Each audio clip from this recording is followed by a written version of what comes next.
जवाहर कला केंद्र के रंगायन सभागार में पधारे सभी सुधी दर्शकों का हार्दिक अभिनंदन है।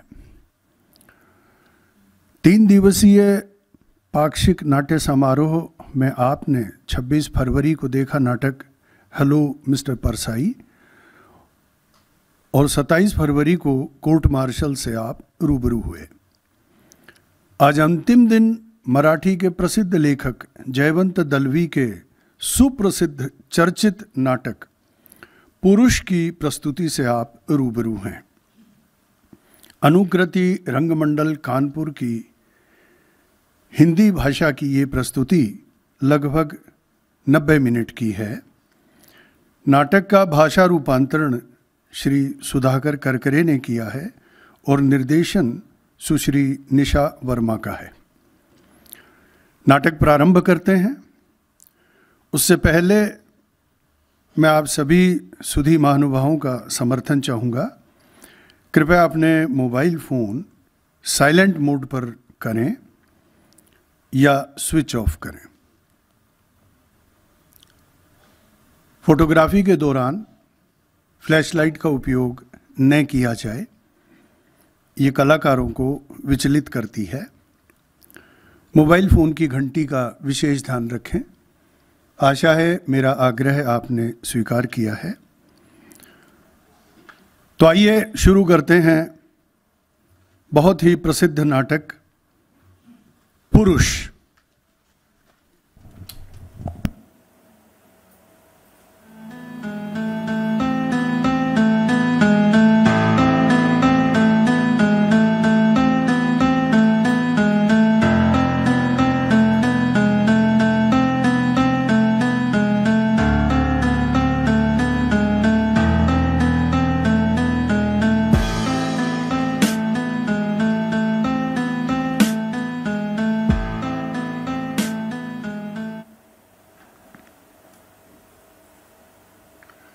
ये आकाशवाणी है।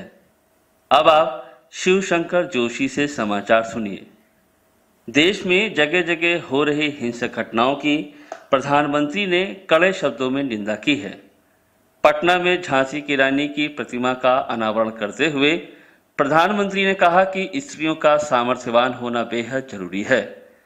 अकोला के बड़े जमींदार और राष्ट्रीय नेता श्री खांडेराव पाटिल पर 5 अज्ञात लोगों ने हमला बोलकर उनकी आंखें फोड़ दी और दोनों हाथ कोहनी तक तोड़ दिए।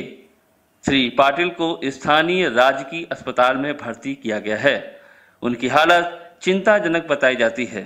श्री पाटिल को एक दिन पहले ही जिला अदालत ने 2 दलित व्यक्तियों की आंख फोड़ने के आरोप से बरी किया था।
देखो तो लेबल निकालना भी भूल गए। 23 रुपए 50 पैसे। अब तुम कहने भी दो इन बातों को, तुम्हें तो भाव करने कद करना भी नहीं आता है। अच्छा ऐसा करो, चाय तो पिला दो। लाती हूँ। जानती हो, आज मेरा भाषण सुनकर लोग भाव विभोर हो गए, इसलिए भाषण टेप करके लाया हूँ। सुनोगी? नहीं अन्ना, अभी मुझे देर हो रही है, फिर कभी सुन लूंगी। बस 2 मिनट बैठो तो 2 मिनट बस। इस देश में यदि सामाजिक क्रांति लानी है तो गांव-गांव में अन्ना साहब जैसे आदर्श शिक्षक होने चाहिए। ये सुंदरराव चौहान जिला परिषद के अध्यक्ष हैं। आगे है मेरा भाषण। अकोला के खांडेराव पाटिल को अदालत ने सबूतों के अभाव में बरी कर दिया। पिछले कुछ महीनों से ये मामला चर्चा में है।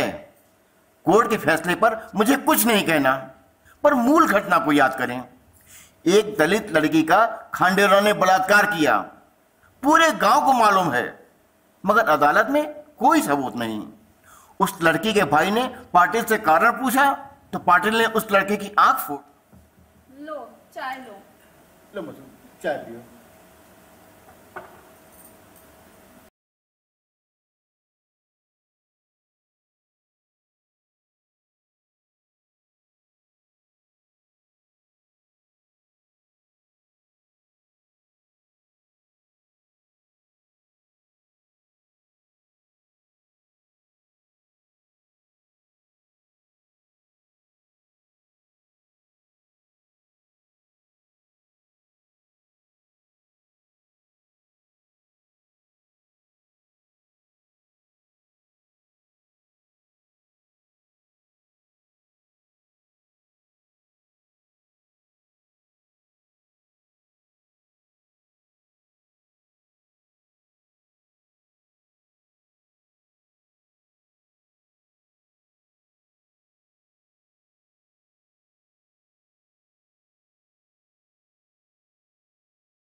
अच्छे ये देखिए, कभी किसी गंभीर विषय पर चर्चा कीजिए आप, तब पता चलेगा आपको उसकी धार का।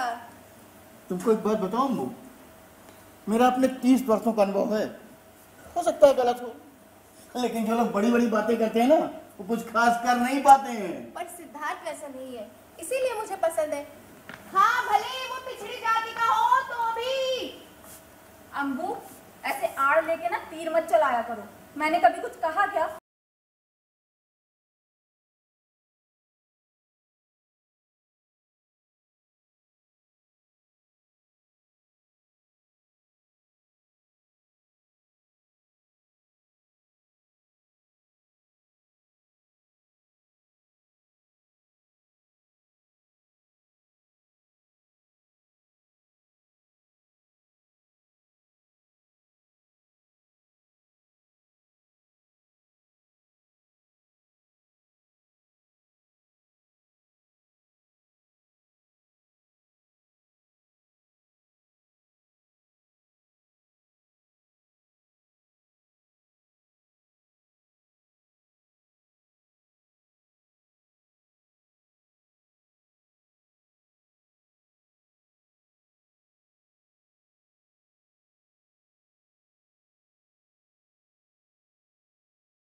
क्या तब ये देखने को मिले उसे? बस भी करे अल्लाह, इस विषय पर हम पहले भी खूब चर्चा कर चुके हैं। समस्याओं से सभी महिलाओं को जूझना पड़ता है, फिर वो चाहे कोई भी हो। साहब आ गए, साहब आ गए। नमस्कार, नमस्कार। मैं गुलाबराव यादव। नमस्कार आप ऐसा क्यों करते हैं? वास्तव में तो मुझे अपना सर रखना चाहिए आपके पैरों पर। आजकल ऐसे पैर कहाँ मिलते हैं जिन पर अपना सर रखा जाए? नहीं, ऐसा कुछ नहीं, मैं तो बस ऐसे ही।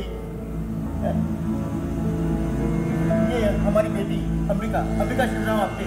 अच्छा, नमस्कार। आप लोगों की भेंट हुई है क्या पहले कभी? शायद नहीं। अच्छा, और ये तारा।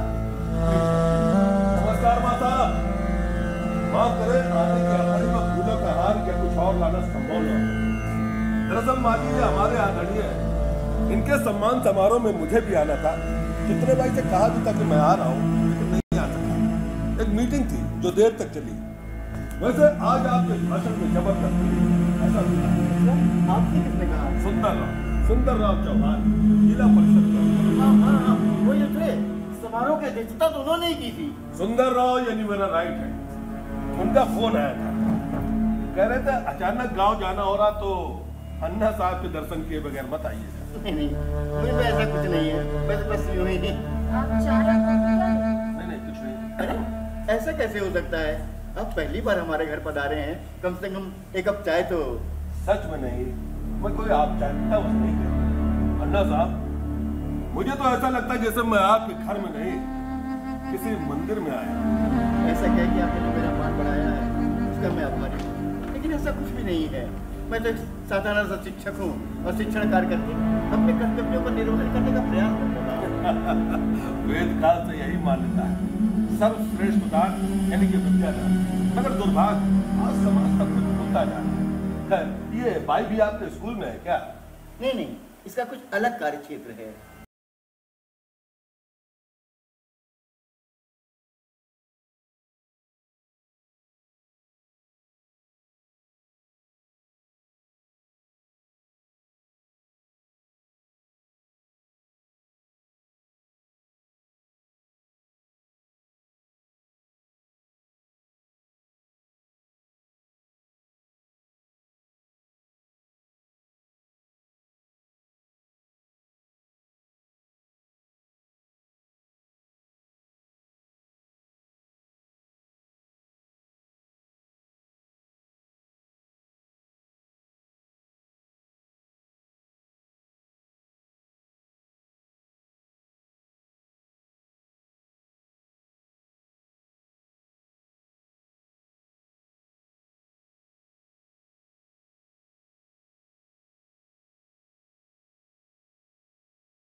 जी का नाम लेना उनका अपमान होगा, क्योंकि स्त्री पुरुष समानता पर जितना जोर लोहिया जी ने दिया उतना जोर राज तक किसी ने नहीं दिया। लोहिया जी हमारे भी आदर्श हैं। लोहिया जी, जेपी, सरदार पटेल, ये सभी महान नेता हैं। राजनीति में हमारी दिशाएं अलग हो सकती हैं, लेकिन इससे महान हस्तियों का महत्व कम नहीं होता। और फिर आज की राजनीति में ऐसी हस्तियां नहीं कहा। पहले लोग बड़े होते थे, समस्याएं छोटी, आज समस्याएं बड़ी, लोग है। आपके स्कूल में नया मतलब अलग क्या? हमारा समानता पर जोर है। वेरी गुड, बहुत अच्छे विचार है। लोहिया जी कहते थे भारतीय नारियों के समक्ष आदर्श होना चाहिए द्रौपदी का। जानते हैं क्यों? क्योंकि द्रौपदी ने शरणागति कभी स्वीकार नहीं की। उसने हर बार पुरुषों जवाब मांगा और सवाल पूछकर हर बार उन्हें पराजित किया। लेकिन अपने यहाँ सीता और सावित्री के मंदिर तो मिलेंगे, पर द्रौपदी का नहीं। वो 5 पुरुषों के साथ सहन करती थी अंबिका देवी, उनके मंदिर कैसे मिलेंगे? ठीक, लोहिया जी ने इसे ही विकृत बुद्धि कहा है। गलत नहीं, गंदा और घिनौना स्त्री का विचार, मतलब उसके शरीर का विचार। आप ठीक कहते हैं, ये लड़की वाकई थोड़ा है। हमको बड़ों से संयमित भाषा में बोलना चाहिए। मैं हमेशा से यही कहता हूँ।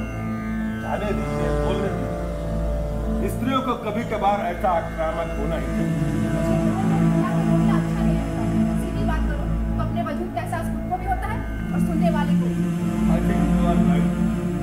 अन्ना साहब, मैं काफी देर से सोच रहा था कि इनसे कभी मुलाकात तो नहीं हुई, लेकिन फिर भी लगता कहीं देखा है। क्या हम पहले कभी मिले हैं? बहुत बुरे, मतलब नहीं मिले, ऐसी स्थिति में मिले हैं। वो पेट्रोल पंप और मामला याद है आपको? माली बाई का, हम औरतों ने घेराव किया था आपका। अच्छा अच्छा। भाई अन्ना साहब, कुछ भी कहें, आज की शाम बहुत अच्छी रही।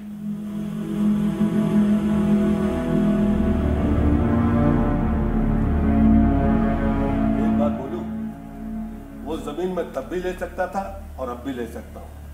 लगी शर्त? कैसे शर्त? कोशिश करके देखिए, धोते खुलने तक भागे नहीं।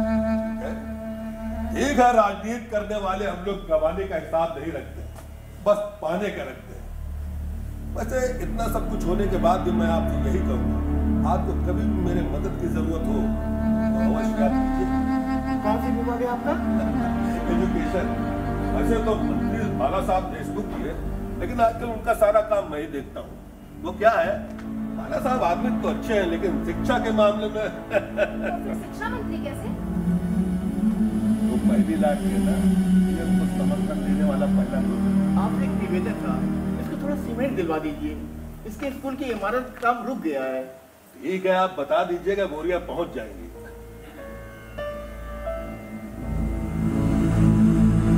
आपको लग रहा होगा कि मैं यहाँ आया हूँ पेट्रोल पंप में, लेकिन मैं यहाँ डाक बंगले पर उद्योगपतियों की मीटिंग लेने आया। इस क्षेत्र में 4 कारखाने लगाने की योजना है। वैसे यहाँ से मेरा पार्लियामेंट के लिए चुनाव लड़ने का भी इरादा है। आपको 8-10 उद्योगपतियों से मिलवा दूंगा। आपकी स्कूल की इमारत के लिए अच्छा खासा डोनेशन है। ऐसे कोई देता है क्या? मैं कह रहा हूँ, आपको डरती है, आपको तो बस फॉलो अप करना है। 21 तारीख को फिर मीटिंग है, शाम 6:30 बजे तक चलेगी, तभी आइएगा आप तक। इतना सब कुछ सुनने के बाद वाकई ये आपका बड़प्पन है। अल्लाह साहब, हम लोगों को छोड़कर चलने वाले लोग हैं, इसके बिना राजनीति होती है क्या? अच्छा चलता हूँ, नमस्कार। नमस्कार। नमस्कार माँ साहब। माँ साहब, कोई काम हो तो मुझे अवश्य याद कीजिएगा। तो गाँव के बाहर है ना, तुम अकेले जाओगी वहाँ? तुम परेशान मत हो माँ, अन्ना को अपने साथ लेती जाओ। माँ साहब ठीक कहती है। समय ठीक नहीं चल रहा है ना, इसीलिए ऐसा कहती है। अरे आप क्यों परेशान होते हैं, मैं अपनी गाड़ी भिजवा दूंगा। कोई आवश्यकता नहीं, मैं आ जाऊँगा। बताना चाहूँगा। बोलिए बोलिए।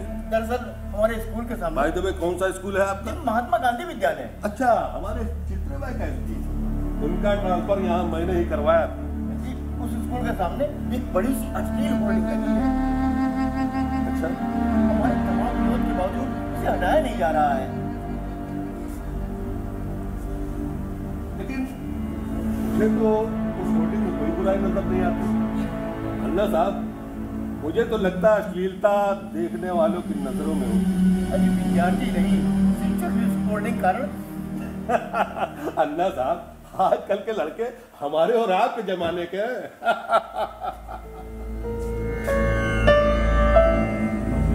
पक्का रहा ना?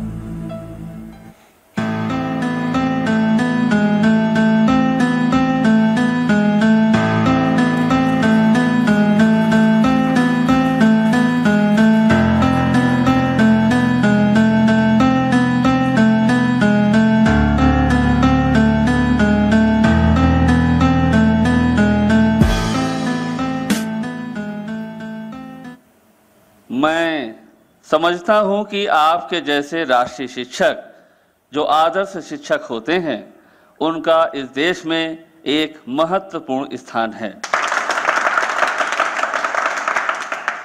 मैं समझता हूं कि आप सभी शिक्षकों के हाथों इस महान देश का भविष्य सुरक्षित है। क्या अन्ना, अपना ही भाषण सुनना है? नहीं रे बाबा, ये अपने राष्ट्रपति जी का भाषण है। हमें राष्ट्रीय खिताब देते समय बोले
जिससे मुझे घुटन होती है। अरे अम्बू,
पर विश्वास रखो, मैं बात का पक्का हूँ। प्लीज माली बाई का मुद्दा आप मेरे सामने मत उठाइए, वो अध्याय अब खत्म हो चुका है। नहीं नहीं नहीं नहीं अंबिका देवी, अभी कहाँ खत्म हुआ है। तो इसके लिए कल आप मेरे घर आ सकते हैं, पर अब मैं यहाँ नहीं रुक सकती। एक बात बोलूं, आपने मेरा घेराव किया, मैं भी तो कर सकता हूँ। बहुत महंगा पड़ेगा। नरवणे जी से कहकर सब कुछ अखबार में निकलवा दूंगी। जहाँ भी जाओगे पीछा नहीं छोड़ेंगे। भागते भागते धरती भी कम पड़ जाएगी। समझे? ये क्या कर रहे हैं? हम लोग अंदर वाले कमरे में बैठ कर बात करते हैं। कदापि नहीं। सीधी तरीके से दरवाजा खोलो, नहीं तो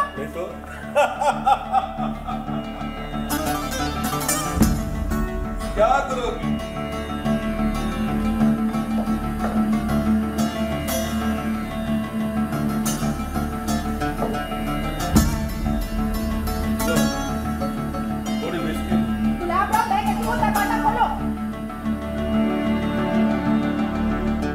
तरह का तीखा पर मुझे अच्छा लगता है।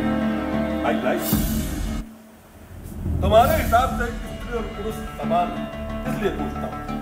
समझो इसी क्षण तुम्हारा तीर चुंबन हो तो कान के नीचे इतनी जोर मत दो कि जिंदगी भर याद रखोगे। अल्लाह साहब ठीक कहते हैं, तुम वाकई थोड़ा आ गए। कितने भाई तो रोने लगी। मैं रोने वाली नहीं, दूसरों को रुला देने वाली। तो मुझे बताओ। भाई वाह, वाकई वाकई तुम बहुत बहादुर हो। गुलाब राव, मैं कहती हूँ दरवाजा खोलो, नहीं तो मैं चिल्लाऊंगी। ताज बंगला बस्ती से बहुत अंग्रेजों ने बनवाया था। कितने चतुर थे ये लोग। चिल्लाने से कोई फायदा नहीं है। चलो, आप कहना क्या चाहते हैं? अरे अभी भी नहीं सकती तो बेकार में गुस्सा मत। बस थोड़ा सा एंजॉय, तो तुम अपने रास्ते और हम अपने रास्ते, और इसमें तुम्हारा कुछ नुकसान नहीं होगा। हाँ, फायदा अवश्य होगा। चित्रे भाई का कल्याण मैंने ही किया था। अगर उसे पता चल जाता कि मैं यहाँ गाय बंगले पे हूँ तो अपने आप यहाँ, लेकिन तो वो थोड़ा ढल चुकी है। मेरा मतलब जवान नहीं है। और तू अपने आप को जवान समझता है? तू जवान, ये तू तड़ाक की भाषा तुम्हारे जवान से अच्छी लगती है, लेकिन मैं जवान ही नहीं। चलकर देख तो एक बार, चित्रे भाई तो शादी के लिए भी तैयार है। तुम कहो तो तुमसे भी शादी, और तुझसे? अरे तेरे जैसे लोगों पर तो थूकूंगी नहीं मैं। जंगली हो तुम। तुम्हें क्या लगता है सत्ता और संपत्ति के जोर पर तुम किसी को भी झुका सकते हो? लेकिन याद रहे गुलाब राव, मैं झुकने वाली नहीं। साली लेक्चरबाजी, शिक्षा और संस्कृति की बात करती हो।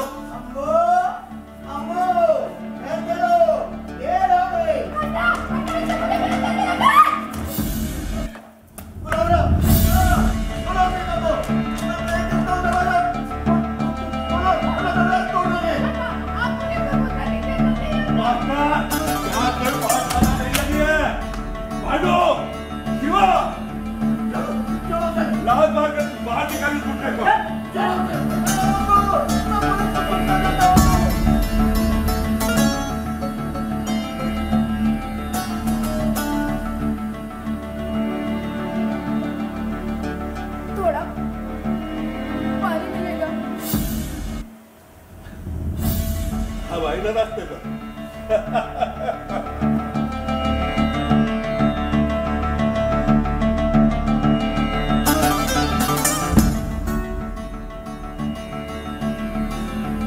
छूने से पहले एक बार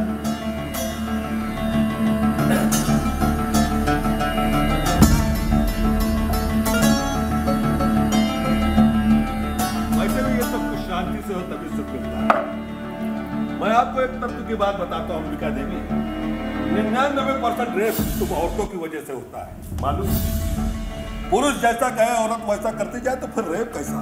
और ये अखबार वाले, इन्हें तो बस खबर चाहिए हम नेताओं का चरित्र वर्णन करने के लिए। दरअसल इससे इन्हीं का फायदा होता है, अखबार का सर्कुलेशन होता है ना। और इस तरह की जबरदस्ती क्या ये ठीक है? ये तो पुरुषों का हक है देवी जी। ऐसा कौन कहता है? मैं कहता हूँ। एक बात बोलो। बोलो बोलो, लेकिन जरा जल्दी। तुम टीचर लोग घंटा बजने तक बोलते ही रहते हो। खांडेराव पाटिल की मिसाल लीजिए, सत्ता और संपत्ति के नशे में झूठ छुट्टा सांड की तरह घूम रहा है। उसके जैसे लोग पुलिस के संरक्षक, इसलिए पुलिस वाले भी वैसे ही आचरण करने लगे हैं। दोनों एक दूसरे को संरक्षण देने लगे। अभी ऐसे कब तक चलेगा? एक लड़की का जीवन बर्बाद करके आपको कौन सा सुख मिलता है? कौन सा? बस बस बस, क्लास इज ओवर। बेडरूम उस तरफ है, चलो। मैं कहती हूँ दूर हटो। चलो भाई। तेरी इतनी हिम्मत। भागो शिवा, बांध कर चाली को। छोड़ो नहीं मुझे, मैं कहती छोड़ो मुझे, छोड़ो। मैं कपड़ा खोल दूंगा।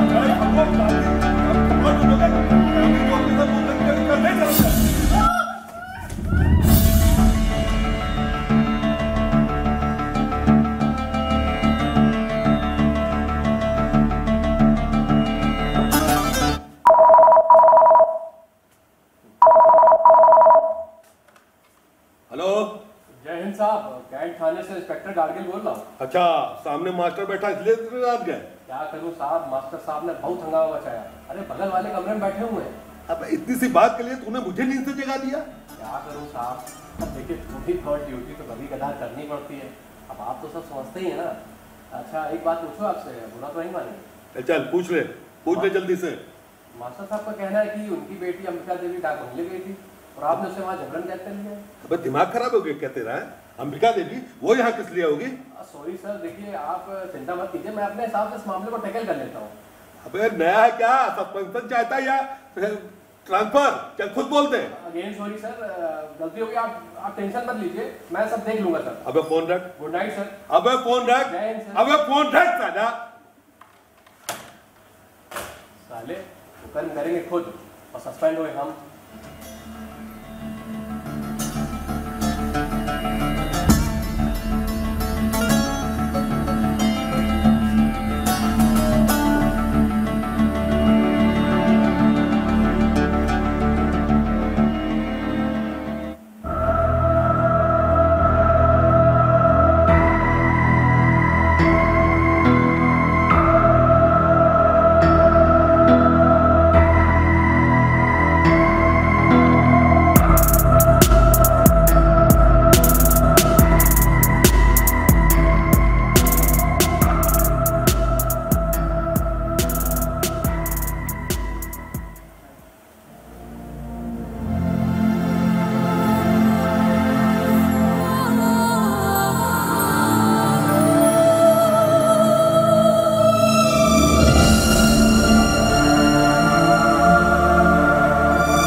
आकाशवाणी है।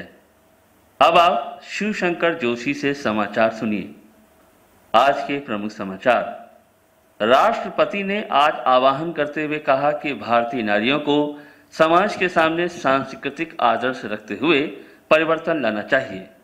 उन्होंने कहा कि हिंसक मार्ग किसी समस्या का समाधान नहीं है, शांतिपूर्ण ढंग से ही समस्याएं सुलझाई जा सकती हैं। वहीं एक कार्यक्रम में प्रदेश के मुख्यमंत्री बाबा साहब ने कहा कि अकोला में प्रख्यात राजनेता श्री खांडेराव पाटिल के हाथ तोड़ने और आंखें फोड़ने वाले का सुराग देने वाले व्यक्ति को 10,000 रुपए का नकद इनाम दिया जाएगा। अब समाचार विस्तार से।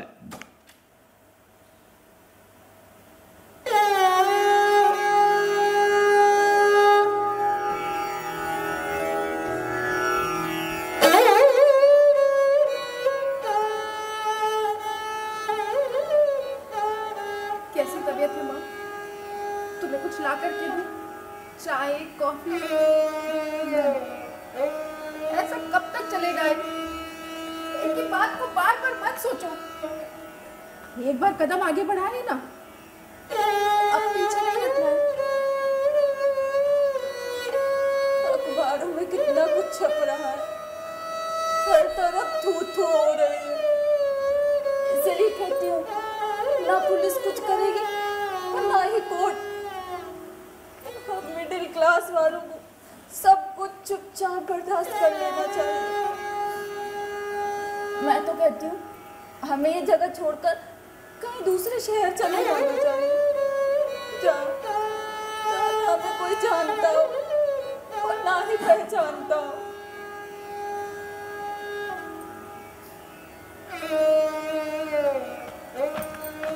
मिले कोई वकील? हाँ मिले। कहने लगे बहुत टेढ़ा मामला है। मतलब? अपने वकील ने तीनों के खिलाफ केस दाखिल किया है। गुलाब राव और उसके दोनों मददगार। पांडु गणपत ने ये गुनाह कबूल किया। मगर पांडु गुनहगार नहीं है। अरे जब पुलिस, प्रशासन, सत्ता सब कुछ गुलाब राव जैसे लोगों के हाथों में हो तो कुछ भी असंभव नहीं। पुलिस का कहना है उस रात डाक बंगले पर पांडु गणपत भी था। उद्योगपतियों की मीटिंग खत्म होने के बाद गुलाब राव अपने साथी शिवा के साथ अपने खेतों की ओर चले गए थे और रात में 12 बजे वापस लौटे थे। मगर आपने तो उसे देखा था ना, जब आप पुलिस चौकी गए थे, तब इंस्पेक्टर गार्ड ने गुलाब राव से फोन पर बातचीत भी की थी। मगर अब इंस्पेक्टर गार्ड झूठ बोल रहे हैं। उनका कहना है मैं उस रात पुलिस चौकी गया ही नहीं, अपनी लिखित कंप्लेंट दूसरे ने सुबह दी है। इतना झूठ भी बोल सकता है? इस छोटी दुनिया में सच को पूछने वाला ही कौन है? अपने वकील ने पुलिस रिपोर्ट के बारे में बताया। शुक्रवार की सुबह हम दोनों मेडिकल सर्टिफिकेट लेकर पुलिस चौकी पहुंचे।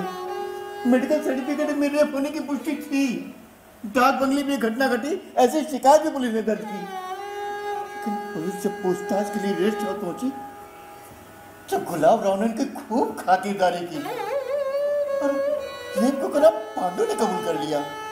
रेप पांडु ने नहीं गुलाब राव ने किया है। इसे कोर्ट में साबित कैसे करेंगे? कैसे? मेरे मानो हमें ये जगह छोड़कर कहीं और चले जाना चाहिए। वकील की फीस कितनी? 1,000 रुपए। 1,000 रुपए लाने कहा है तुम्हारे पास? न्याय पाना भी कितना कठिन है। यानी पहले अन्याय सहन करना और फिर न्याय पाने के लिए ये सब करना। इसलिए आम आदमी अन्याय बर्दाश्त कर चुपचाप बैठ जाता है। मेरे मानो हम कहीं चले जाते हैं। हम कहीं नहीं जाएंगे।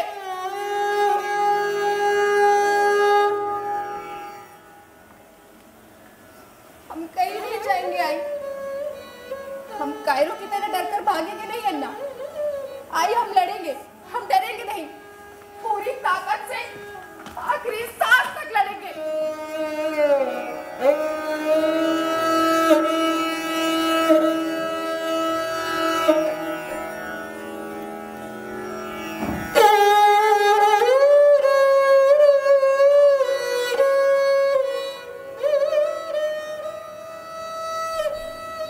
कैसी तबीयत है?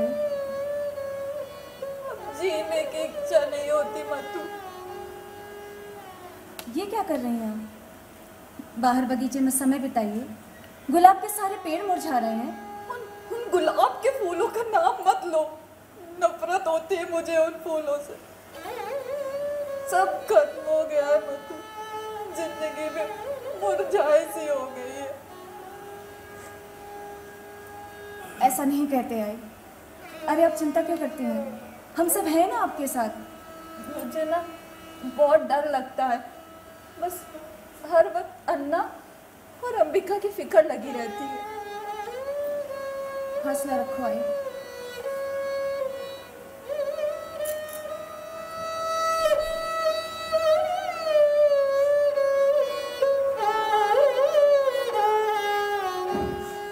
आप सुनो, और जमा करेंगे। तुम पैसों की चिंता बिल्कुल मत करना।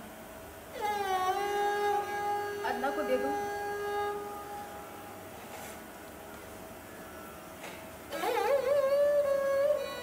अन्ना, तुम आखिर कब तक हमारी मदद करोगे मधु? ये हमारी व्यक्तिगत परेशानी है। नहीं अन्ना, ये आपकी व्यक्तिगत नहीं, ये हम सब की परेशानी है। ये बलात्कार किसी एक स्त्री के साथ नहीं, बल्कि पूरी नारी जाति के साथ हुआ है। यदि ये रेप किसी और ने किया होता तो शायद अब तक पकड़ा जा चुका होता, लेकिन गुलाब राव जैसे लोग ऐसा कृत्य करते हैं तो उसके पीछे पैसे और सत्ता का अहंकार छुपा होता है। इसीलिए गुलाब राव जैसे लोगों को पत्थरों से कुचल कर मार क्यों नहीं दिया जाता? जीवन भर अहिंसा के मार्ग पर चलने का प्रयास किया, लेकिन अब लगता है ये सब झूठ है, ये झूठ है मधु। लेकिन कानून हाथ में लेना ठीक नहीं है। मधु, तुम थोड़ी देर रुकोगी ना? हाँ, लेकिन क्यों? मैं जरा बाहर जाकर आता हूँ। जाइए, आराम से जाइएगा। सुनो, ज्यादा देर बाहर मत रहना। आजकल अन्ना मुझे अकेला नहीं छोड़ते। क्या करूं? डर लगता है। वो यहाँ भी आ सकता है, उसके साथ ही आ सकते हैं, कुछ भी हो सकता है। अगर उसके लोग यहाँ आए तो क्या आप और क्या मधु मेरी रक्षा कर पाएंगे? कम से कम चीखेंगे, चिल्लाएंगे, इतना तो कर ही सकते हैं ना हम लोग। और वो काली टोपी से सबकी आवाज बंद कर देंगे। जिस टोपी का जन्म आवाम की आवाज को बुलंद करने के लिए हुआ था, आज उसका इस्तेमाल आवाज दबाने के लिए। अगर आज गांधी जी होते तो कैसा लगता उन्हें। आता हूँ। कहाँ जा रहे हैं अन्ना? जरूरी साहब से मिलने। उन पे ज्यादा आश्रित ना रहे। क्यों? बाबू राव कह रहे थे कि उनकी कंपनी को ऊपर से आदेश है नरवरे के अखबार में रेगुलर विज्ञापन देने के लिए, और तो और सरकारी विज्ञापनों की संख्या भी बढ़ा दी है। वही पूछने जा रहा हूँ, आखिर आजकल इस समाचार को प्रमुखता देने खबरें क्यों आ रही हैं? पांडु से पूछताछ चल रही है, पांडु ने गुनाह कबूल कर लिया है। अगर यही सब क्यों छप रहा है बार बार? क्या यही है लोकतंत्र के चौथे कब्जे का सच? वहाँ जाने का क्या मतलब अन्ना? नहीं, जा कहलाता हूँ। चोर को कम से कम चोर तो कहना ही चाहिए। लाला जगत नारायण परारकर की जयंतियां मनाते हैं और खुद को निर्भीक स्वतंत्र विचारों का पत्रकार कहते हैं। अन्ना, आते समय बाबर नगर की तरफ से आएंगे क्या? क्यों? उधर से आइएगा तो देखिएगा सिद्धार्थ आया या नहीं। हाल ही में कब आया था? कौन सिद्धार्थ? हाँ, अभी कुछ दिन पहले ही। कहीं जानबूझकर तो नहीं? नहीं, ऐसा नहीं है। वो अपने आप को क्रांतिकारी कहता है ना, तो यहाँ रहकर लोगों को इकट्ठा करना चाहिए, गुलाब राव के खिलाफ आवाज उठानी चाहिए। ऐसा क्यों नहीं करता? मोर्चा निकाला था उसने शुरुआत में अच्छा था, प्रदर्शन करने वालों ने विज्ञापन की होर्डिंग तोड़ डाली थी। अम्बू, कहीं ऐसा तो नहीं कि तुम दलित नहीं हो इसलिए जानबूझकर टाल मटोल कर रहा हो? शायद नहीं, हो सकता है उस बात में समय न मिल पा रहा हो। देखते हैं, वैसे इंसान को जिंदगी से अनुभव लेना चाहिए। जानते हो, कितने ही जान पहचान के लोग नजरें बचा कर निकल जाते हैं। अभी 2 दिन पहले मिसेस गुलगांवकर मिली, उनकी बेटी को घर जाकर 3 साल पढ़ाया मैंने। पहले कभी मिलती तो खूब बातें करती थी। अभी 2 दिन पहले चित्रा टॉकीज के पास मिली तो नजरें बचा कर चली गई। जाने दो, लोगों के मुंह नहीं बंद कर सकते। लेकिन सब मुझे ही दोषी क्यों ठहराते हैं मधु? शांत रहो अम्बू, शांत रहो। परसों प्रिंसिपल के पास गई, वो बोली जो हुआ सो हुआ, अब ये कोर्ट कचहरी क्यों? लड़कियों पर बुरा असर 4-5 बच्चों के पेरेंट्स आए थे, वो भी यही दोहरा रहे थे। वाकई बहुत कष्ट होता है मधु। और दूसरी तरफ वो गुलाब राव शान से छुट्टा घूम रहा है। फिक्र मत करो अम्बू, इस लड़ाई में थोड़ा वक्त लगेगा, लेकिन एक बार जो कदम आगे बढ़ा दिए तो पीछे मत हटना। कदम आगे बढ़ाए हैं मगर नतीजा क्या निकलेगा अभी तक कुछ समझ में नहीं आ रहा। कचहरी में मोर्चा निकाला तो क्या हुआ? कलेक्टर मीटिंग में थे, ऑफिस का बाबू आकर मेमोरेंडम ले गया, गृह मंत्री आए, हम महिलाओं ने उनका भी घेराव किया, तो क्या हुआ? वो भी हमारी तरफ फूटी नजरों से देख रहे थे। लो, तुम्हारे सेनापति आ गए, अब लड़ो इनसे। मैं चलती हूँ। अल्लाह के आने तक तो रुक जाओ। अरे अब मेरा यहाँ क्या काम, चलती हूँ। नमस्कार, बैठो, मैं चाय लेकर के आती हूँ। नहीं, अभी बस स्टैंड तक ही है, सीधा वहीं से आ रहा हूँ। बैग बाबा के हाथों घर भेज दिया था, औरंगाबाद से आ रहा हूँ ना, वहाँ का माहौल बहुत गरमाया हुआ है। वो किस लिए? नामांतरण के मुद्दे पे। पैसों की जरूरत नहीं लगी? नहीं, बहुत दिनों से नहीं मांगे, बस इसलिए पूछ रही हूँ। कमेटी के पास थे और फिर तुम्हारी भी तो प्रॉब्लम चल रही है। आज का समाचार देखा, माया के भाई की आंख फोड़ी तो दोनों आंखों के लिए 3000 का कंपनसेशन, और वहीं खांडेराव पाटिल की दोनों आंख फोड़ने वाले को पकड़ने वाले के लिए 10,000।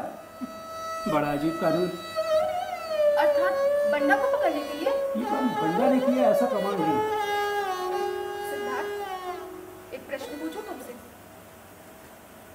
गुलाब राव अभी तक पकड़ा नहीं गया, तुम इतने दौरे कर रहे हो, लेकिन किसी भी भाषण में तुमने मेरा या गुलाब राव का नाम तक नहीं लिया, क्यों? तुम पत्थर पे अपना सिर पटक रही हो। गुलाब राव ने अपना केस फुल प्रूफ बनाया है, तुम बेकार में अपनी बदनामी करवा रही हो। मतलब जैसा माँ कहती है तुम भी वैसा ही दोहरा रहे हो? चुप रहो, स्त्री है हम, हमें तो ये सब भोगना ही पड़ेगा। मेरे कहने का वो मतलब नहीं था, जो संभव था वो तुमने भी किया और मैंने भी। बस एक मोर्चा निकाला। एक बात बताओ, यदि मैं ब्राह्मण न होकर दलित होती तो तुम और मोर्चे नहीं निकालते मेरे लिए, तुम दलित लोग और नहीं लड़ते मेरे लिए, तुम भी जाति पर टिकने वाले हो। देखो, माया गवई और तुम्हारी बराबरी कैसे होगी? वो अनपढ़ है, दलित है, उसे अपने अधिकारों की जानकारी नहीं, और तुम आत्मनिर्भर हो, और फिर मैं तुम्हारी मदद नहीं करूंगा ऐसा मैंने कब कहा? लेकिन अपने आंदोलन का इस्तेमाल मैं तुम्हारे लिए एक ब्राह्मण की लड़की के लिए करूंगा तो मेरे लोग मुझे निकाल फेंकेंगे। तुम्हारी ऐसी टाल मटोल वाली भाषा से मुझे सब कुछ समझ में आ रहा है सिद्धार्थ। सत्ता की कुर्सी पर बैठने वाले लोगों की भाषा बोल रहे हो तुम। झूठ। अपनी दोस्ती चलती रहेगी, मैं तुम्हें हर प्रकार से मदद करता रहूंगा। मैं मानता हूँ अंबिका, तुम्हारे साथ अन्याय हुआ है, मैं तुम्हारे साथ खड़ा हूँ। मतलब क्या करने वाली हो? उसके लिए हमें शांति से विचार करना चाहिए। अभी कभी शादी करोगे मुझसे? हम वो समझने की कोशिश करो, ये सब फैसले जल्दबाजी में नहीं होते। अर्थात मित्र के रूप में मैं चलती हूँ, लेकिन घरवाली के रूप में नहीं। देखो अंबिका, मैं तुमसे पहले कह चुका हूँ कि अपने विवाह को लेकर मेरे बाप का विरोध है। अरे पुरानी पीढ़ी के लोग हैं वो, और फिर तुम्हारे साथ हुई ये घटना, इससे वो काफी घबराए हुए हैं। सिद्धार्थ, तुम भी ऐसा सोच रहे हो? जानकर बड़ी हैरानी हुई। एक बात बताओ, यदि किसी दुर्घटना में मुझे कोई गंभीर चोट लग जाती, तभी क्या तुम मुझे ऐसे ही इग्नोर करते? नहीं अम्बू, ऐसा कुछ भी नहीं, तुम मुझे गलत समझ रही हो। सब कुछ इतना आसान भी नहीं है जितना तुम समझ रही हो। अपने माँ बाप को समझाना। सब कुछ माँ बाप पर मत डालो सिद्धार्थ। तुम भी पुरानी परंपराओं के सामान्य पुरुष हो। मेरे साथ रेप हुआ और मैं ही पतित हो गई। ऐसे मानने वाले पुरुष हो तुम। देखो अम्बू, मैं तुमसे कभी झूठ नहीं बोलता और आज भी झूठ नहीं बोलूंगा। तुम्हारे साथ जो भी कुछ हुआ है उससे मुझे भी इतना सदमा पहुंचा है जितना तुम्हें, लेकिन मुझे संभलने को थोड़ा समय चाहिए। सिद्धार्थ, एक बात मैं तुम्हें साफ कर देना चाहती हूँ, ऐसा पुरुष मुझे कतई पसंद नहीं, और ऐसा घरवाला भी नहीं चाहिए, और पति के बिना जीवन नहीं चलता ऐसा मानने वाली भी मैं नहीं। देखो अम्बू, इसके बारे में हम बाद में विचार करते हैं। मेरे ख्याल से इस समय तो शांतिपूर्ण विचार नहीं हो सकता। उसकी क्या जरूरत है? दलित होने के नाते तुम पर होने वाले अन्याय पर चिढ़कर बोलते थे तुम। सभी अन्याय के विरुद्ध विद्रोह करना चाहिए ऐसा कहते थे तुम। तभी तो मैं तुम्हारे प्रति आकर्षित हुई थी, लेकिन अब लगता है वो सब सिर्फ मुखौटे थे। तुम अन्याय के प्रति नहीं, सिर्फ और सिर्फ अपने प्रति होने वाले अन्याय के विरुद्ध हो। मैंने तो कुछ और ही सोचा था। पुरुषों की भीड़ से बिल्कुल भी अलग नहीं हो। और इतना सब जानकर मैं तुमसे विवाह करूं तो वो भी एक स्थायी रेप ही साबित होगा। है चलो अच्छा ही हुआ, जीवन भर के दंड से आज मुझे मुक्ति मिल ही गई। Goodbye Siddharth. ये क्या कह रही हो तुम? अरे मैंने तो सिर्फ शांतिपूर्ण विचार करने के लिए कहा है। अपना विवाह नहीं भी हुआ तो भी मैं तुम्हारी मदद करता रहूंगा। नो थैंक्स, मैं अभी इतनी कमजोर नहीं हुई कि मुझे किसी के सहारे की जरूरत पड़े।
खर्चा हुआ, लोगों के व्यंग बाढ़ सहन किए और अदालत का फैसला भी खिला।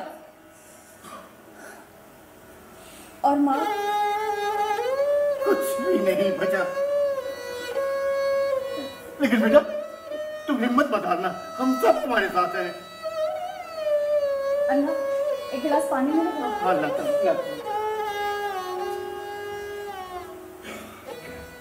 मधु कितना अजीब है ना ये समाज। कहा जाता है कि महिलाओं को स्वाधीन होना चाहिए। कई दशक पहले से समाज सुधारक यही दोहराते चले आ रहे हैं कि महिलाओं को घर की चार दीवारों से बाहर निकलना चाहिए, घर परिवार की जिम्मेदारी के साथ साथ आगे बढ़ना चाहिए। लेकिन घर के बाहर गुलाब राव भेड़िए जैसे घात लगाए बैठे हैं। शांत रहो, सब कुछ ठीक होगा। अब क्या ठीक होगा मधु, अब क्या ठीक होगा? तुम्हें नहीं लगता कितनी बड़ी मानसिक यातना है ये? पहले बलात्कार, उसके बाद अगर कोई हिम्मत कर आवाज उठाती भी है तो हर तरफ बदनामी ही बदनामी, और अंत में अदालत का फैसला वो भी। इससे तो अच्छे वो राष्ट्र है जहाँ बलात्कारियों को जान से मार दिया जाता है। अभी 2 दिन पहले अखबार में पढ़ा था, कुवैत में बलात्कारी को पत्थरों से कुचल कुचल कर मार दिया गया। उन्हें हम पिछड़ा देश कहते हैं और हम प्रगतिशील, विकासशील। विडंबना है। एक बात कहूँ, कोर्ट के फैसले को लेकर लोगों में काफी नाराजगी है। हम आम आदमी और कर ही क्या सकते हैं मधु, नाराजगी जताने के सिवा। गोली मार देनी चाहिए ऐसे लोगों को। उससे सवाल हल नहीं होने वाला है। कल को उनके लोग हम पर गोलियां बरसाएंगे। आखिर में किसके पास ज्यादा गोलियां हैं? कानून हाथ में लेने से प्रश्न हल नहीं होते मधु। कानून से भी प्रश्न हल नहीं होते। कानून हाथ में लेने से भी प्रश्न नहीं मिटते। प्रश्न खत्म कैसे होंगे अन्ना, आखिर कैसे? कभी कभी सोचता हूँ कि तारा ठीक कहती थी, कितनी समझदार थी वो। हिम्मत रखिए, अब संभालो अपने आप को। तुम सब लोगों को मेरी वजह से कितनी परेशानी हुई है ना। मुझे बहुत अफसोस है कि आप सब लोगों ने इतने सारे कष्ट उठाए मगर नतीजा शून्य ही रहा। परेशानी में अपने लोग ही साथ देते हैं। हिम्मत रखो, मैं चलती हूँ।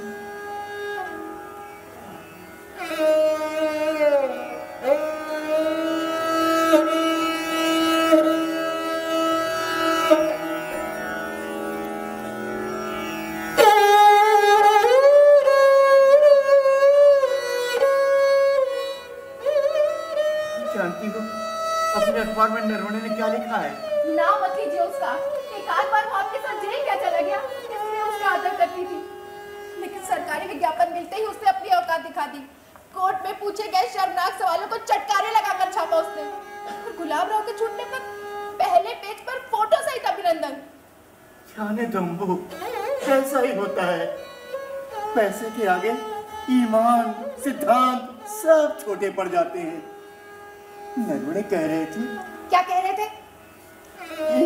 ये कर बेचकर कहीं दूर चले जाओ।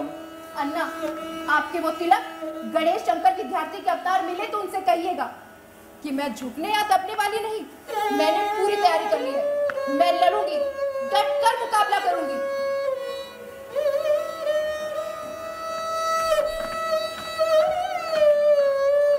अन्ना, आप घबरा रहे हैं? नहीं, घबरा नहीं रहा हूँ, बस मुझे कुछ सूझ नहीं रहा है।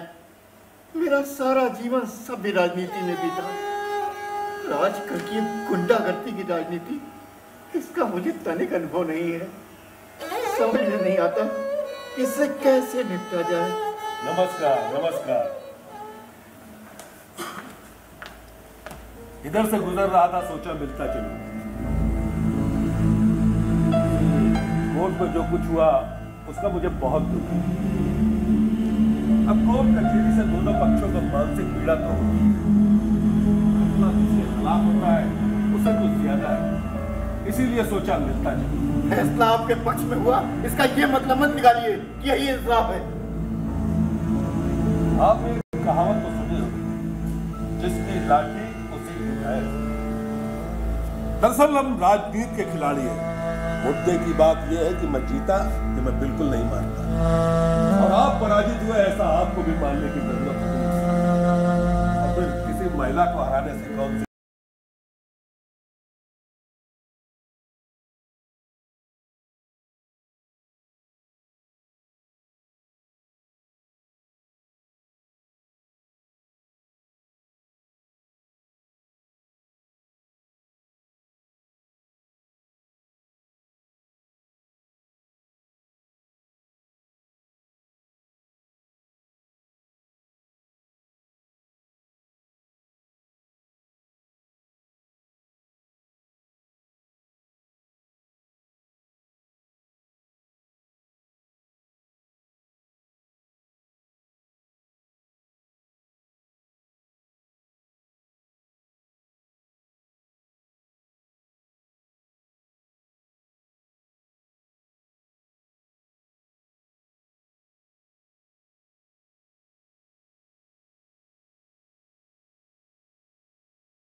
कि रावण ने सीता का हरण किया था, लेकिन उसी बात को आप बार बार क्यों दोहरा रहे हैं? मैं माफी मांग तो चुका हूँ, लीजिए फिर मांगे लेता हूँ। भाई, उसने मुझसे बहुत बड़ी भूल हो गई।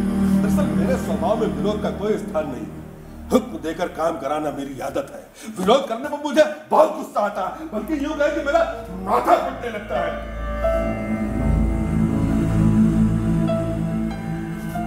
अरे भाई, आप चुप हो। आप कहना क्या चाहते हैं? मुझे कुछ समझ में नहीं आ रहा। आप मुझे क्षमा कर दें। और भाई, इलेक्शन में आप मेरी दिल से मदद करें, ताकि विरोधी पक्ष के लोगों को चुनाव में अपने प्रचार के लिए आपके नाम का जिक्र करने का मौका मिले। बाद में बताना चाहूंगा कि आपके उस सिद्धार्थ पवार, उसका क्या? उन्हें पब्लिक सर्विस कमीशन का मेंबर बनाया जा रहा है। मैंने ही सीएम साहब से बोला था। वो कभी स्वीकार नहीं करेगा। नहीं अंबिका देवी, वो नौकरी स्वीकार कर चुका है, वो भी लिखित में। दरअसल है क्या, ऊंची तनख्वाह, बंगला, गाड़ी, ये सारी सुविधाएं किसी इंसान दोस्त के सिद्धांतों से बहुत जल्दी डिगा देती है। जिंदगी भर रोज रोज कोई कहां तक चिल्लाए। मैंने ही उसे समझाया, स्वीकार कर लो ऑफर, अपने लड़कों को नौकरी दो और उनका कल्याण करो। समझदार है, बहुत जल्दी समझ गया। Now coming back to the point, उस दिन मुझसे बहुत बड़ी चूक हो गई, हालांकि होनी नहीं चाहिए थी, और चुनाव के वक्त तो बिल्कुल भी नहीं, लेकिन क्या करूं, हो गई। गुलाब राव, क्या आपको ऐसा नहीं लगता कि आप जैसे लोगों का पार्लियामेंट में होना मतलब लोकतंत्र के लिए बहुत ही शर्मनाक? पार्लियामेंट के बारे में कुछ जानती भी हो? ये जो कटाक्ष की भाषा तुम बोल रहे हो मैं समझता हूँ, लेकिन आपके कष्ट को भी मैं समझता हूँ। इसीलिए मैं कहता हूँ कि हम बातचीत से इस समस्या का समाधान निकालेंगे, जिसके लिए आज शाम को आपको डाक बंगले पर आने का निमंत्रण देने आया हूँ। असंभव। आप आएंगे क्या? मैंने ये तो नहीं पूछा। आप आ रही है कह रहा हूँ मैं कह रहा हूँ नहीं आएगी। क्यों नहीं आएगी? अरे तो आप भी आ जाइएगा, दोबारा ऐसे भूल नहीं होगी, आई प्रॉमिस। नामुमकिन।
जैसे दिमाग की सारी नसें एक साथ फट गई हो।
बनाइए।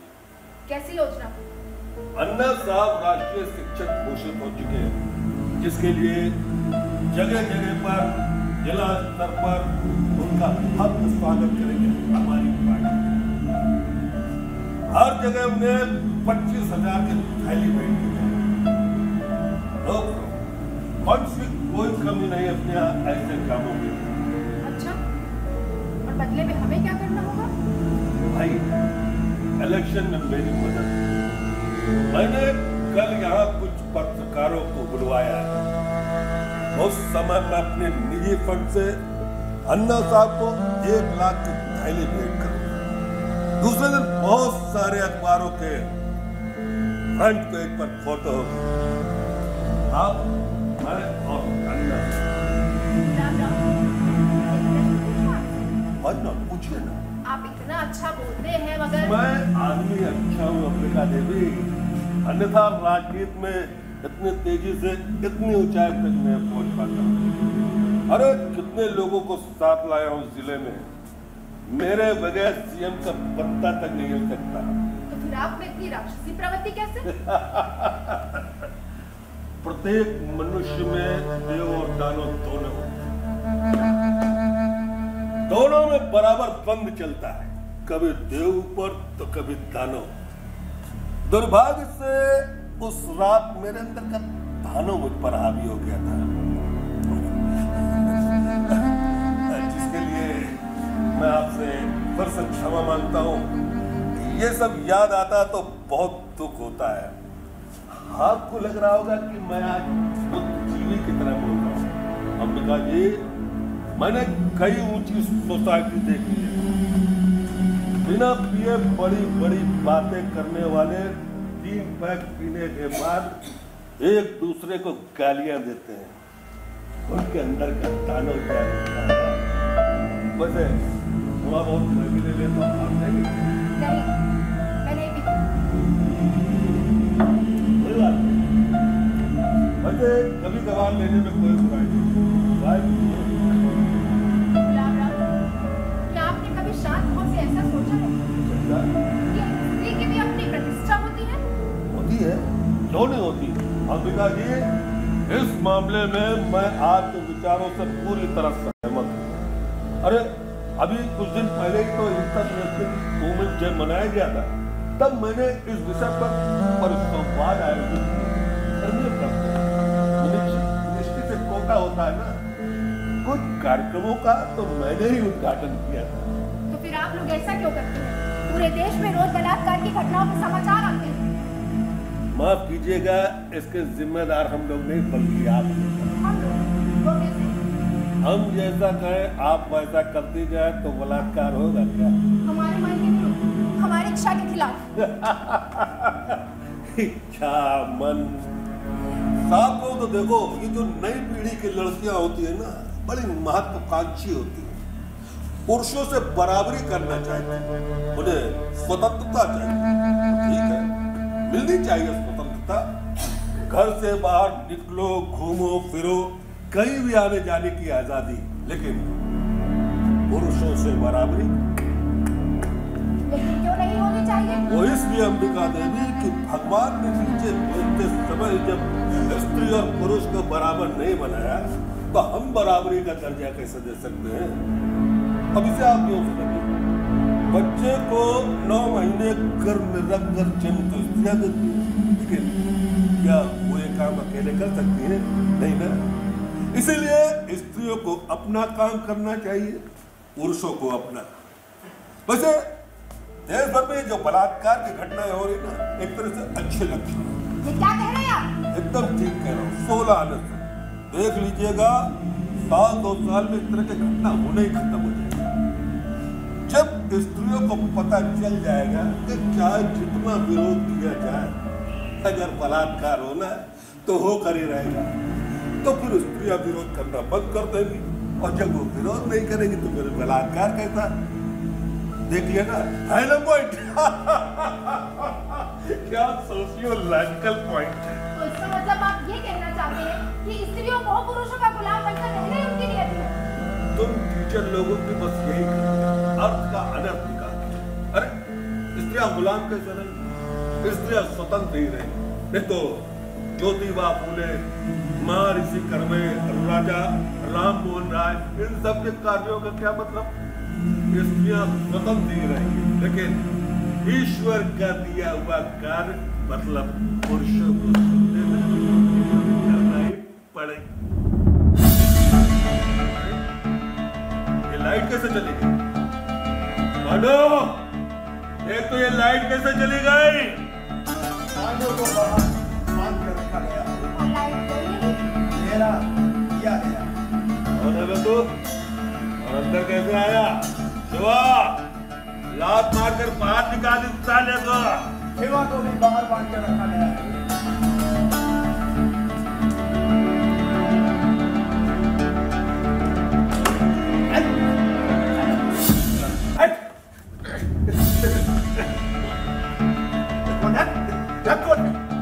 इरादा क्या है?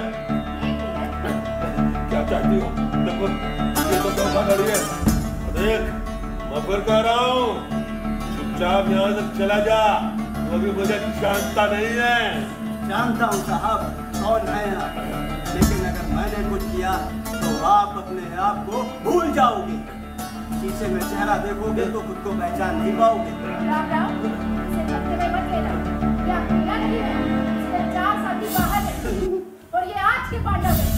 हमारे जैसे लोग जब सत्ता और संपत्ति के नशे में अपनी सारी सीमाएं लांघ जाते हैं तो ये उन्हें इंसाफ दिलाते हैं।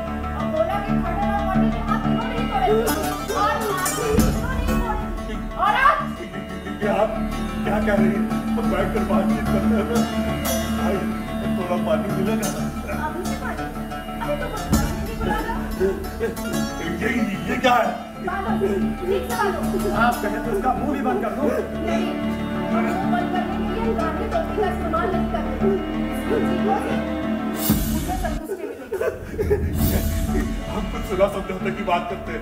आप चाहो तो हम 2-4 लाख रुपए देने को भी तैयार हैं। जल्दी करो, समय बहुत कम है। यहाँ तोड़-फोड़ करके तुम्हें अगली कॉल पे चलना है। जल्दी करो, ले चलो इसे। जहाँ इसने मेरे साथ मुझे क्षमा कर दो, दोबारा की गलती नहीं होगी। I promise.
इंस्पेक्टर गाडगिल, मैं अंबिका शिवराम आपटे डाक बंगले से बोल रही हूँ। मैंने गुलाब राव यादव को क्या क्या किया तुम? क्या मार डाला उसे? नहीं, उसका पुरुषत्व हमेशा हमेशा के लिए समाप्त कर दिया। मैं यही डाक बंगले पर हूँ, आपका इंतजार कर रही हूँ। जल्दी आइएगा। इस रात की आप आए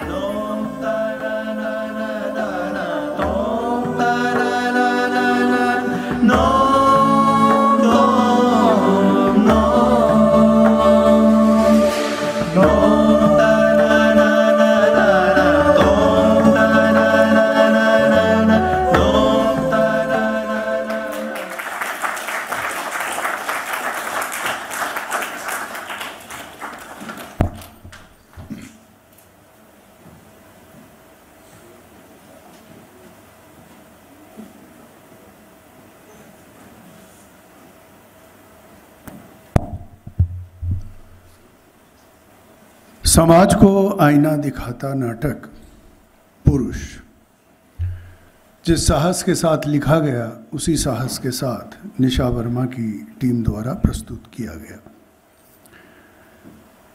नाटक की संध्या अपनी पूर्णाहुति की ओर है। आप लोगों से कुछ समय की ओर गुजारिश है। नाटक के पात्रों के परिचय के लिए मैं नाटक के associate director doctor Omendra Kumar ji को स्टेज पर आमंत्रित करता हूं। वे पात्रों से आपका परिचय करवाएंगे।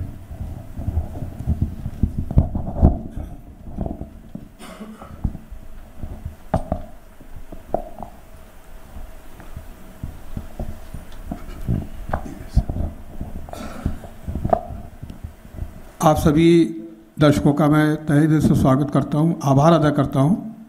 हालांकि दर्शक थोड़े से कम हैं, लेकिन आप लोगों को नाटक अच्छा लगा होगा, ऐसा मैं उम्मीद करता हूं।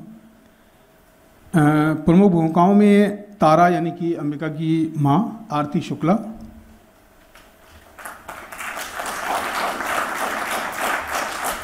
मथुरा अंबिका की दोस्त संध्या सिंह, अन्ना साहब सुरेश श्रीवास्तव,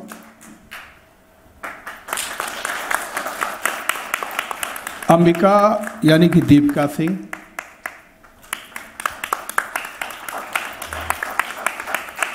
सिद्धार्थ ऐश्वर्य दीक्षित,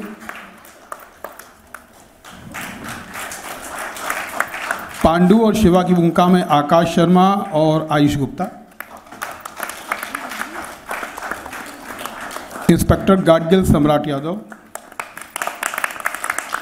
बंडा प्रभात सिंह और गुलाब राव यादव महेंद्र धुरिया।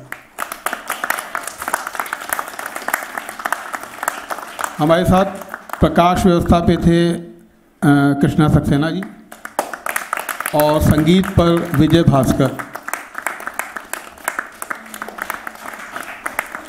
एक बात और बताना चाहूँगा कि इस प्ले की हुई जर्नी को लगभग 10 साल पूरे हो रहे हैं। 2015 में हमने स्टार्ट किया था और अब समझिए कि अब 2025 चल रहा है। इसमें बहुत सारे लोग कास्ट बदली गई, जैसे कि तारा वो काफ़ी थोड़ा सा बीमार थी, कुछ ओल्ड एज हो गई हैं, तो उनकी जगह आरती शुक्ला। अंबिका तो बहुत सारे अलग अलग अभिनेत्रियों ने रोल अदा किया है। अभी 4-5 शो पहले तक मथु जो करती थी वो अंबिका का करती थी, यानी कि संध्या सिंह, और मथु बनती थी दीपिका सिंह। तो सब एक्टर्स हैं और सबसे बड़ी बात ही कि ये कोई प्रोफेशनल एक्टर नहीं है, ये अपना कोई काम करते हैं, रोज़गार है, नौकरी है, सर्विस है, उसके साथ में थिएटर के लिए समय निकालते हैं। और आप लोगों को कैसा लगा? आप लोग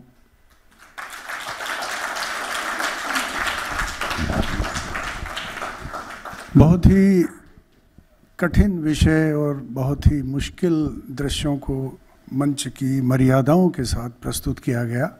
आपकी टीम बधाई की पात्र है, वास्तव में बधाई की पात्र है। जवाहर कला केंद्र की ओर से पोर्टफोलियो भेंट किया जाएगा आपकी टीम को। मैं आमंत्रित करता हूं consultant programming manager doctor Chandradeep Hada को। वे स्टेज पर आएँ और सम्मान स्वरूप जवाहर कला केंद्र की तरफ से एसोसिएट डायरेक्टर को पोर्टफोलियो भेंट करें। मैं बताना चाहूँगा कि चंद्रदीप जी मेरे थिएटर में बहुत पुराने साथी हैं, छोटे भाई की तरह हैं।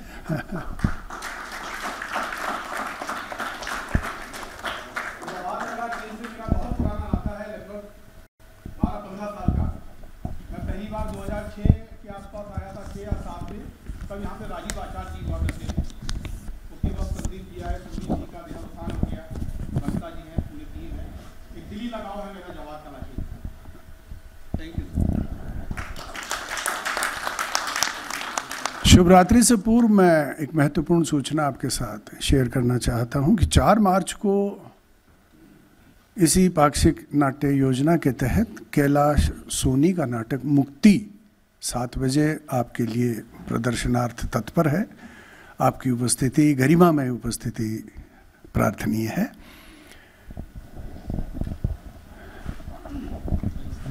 एक फोटो, धन्यवाद।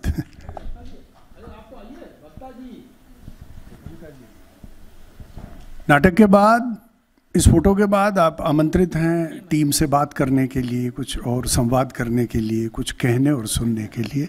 हमें अच्छा लगेगा।